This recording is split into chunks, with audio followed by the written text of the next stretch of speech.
dark room for the Haunted Hacienda exhibition. This is the Art of Mexican Horror Films. And I'm David Del Valle, your curator. So tell us about Blood of Nostradamus. Blood of Nostradamus, one of 4 films done by Herman Robles, who played Count Dracula, and El Vampiro, which was done a year before Christopher Lee did his Dracula for Hammer Films, making the Mexican version actually definitive as the first European vampire movie of the continent. Here we have the Bloody Vampire. Also, you'll see some familiar faces. This one then continues the vampire myth with Count Frankenhausen. This is my favorite, El Baron de Terror, also known as the Brainiac. He sucks them dry with his tongue of terror and his hands like hairy butts. So how much would that poster be worth? These posters are all going between $700 and $1,200. That's not bad. The Invasion of the Vampires, one of my favorites now, with the girl with nothing on.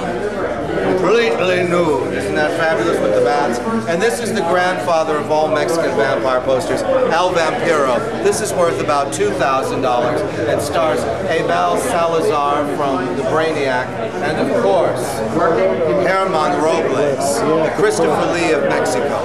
Or is Christopher Lee the Herman Robles of England?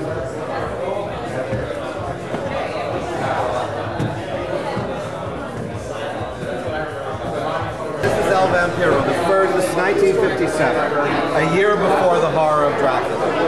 And here you see, isn't this a fabulous still? This is what we took the title of our show from, The Haunted Hacienda, is the fact that you see the vampire from the, and this is an homage to Todd Browning's Mark of the Vampire. Oh yes, the spider web. And it was also, if you want to call it an homage, I call it stealing, when John Badham did the same thing in his Frank Langella. Of course. So, but they did it first.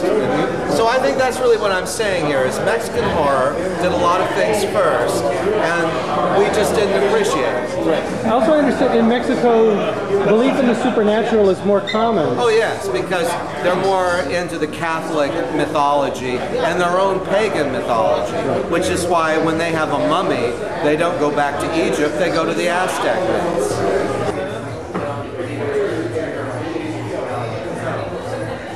This is from the Aztec mummy. Really? So this must be a flashback? It is a flashback to when there was more Aztec and less mummy. I particularly like this character. Which one? This one. Doesn't he kind of look a little like Nicolas Cage? I'm not sure about that, but he does look like he's not sure what he's doing here. Yeah. Still from the Spanish language Dracula they shot simultaneous with the Lugosi film? That's right. George Medford shot this the same in the evening while Todd Browning shot Lugosi in the daytime. Carlos Villarreal resembles Bela Lugosi and even took on some of his mannerisms.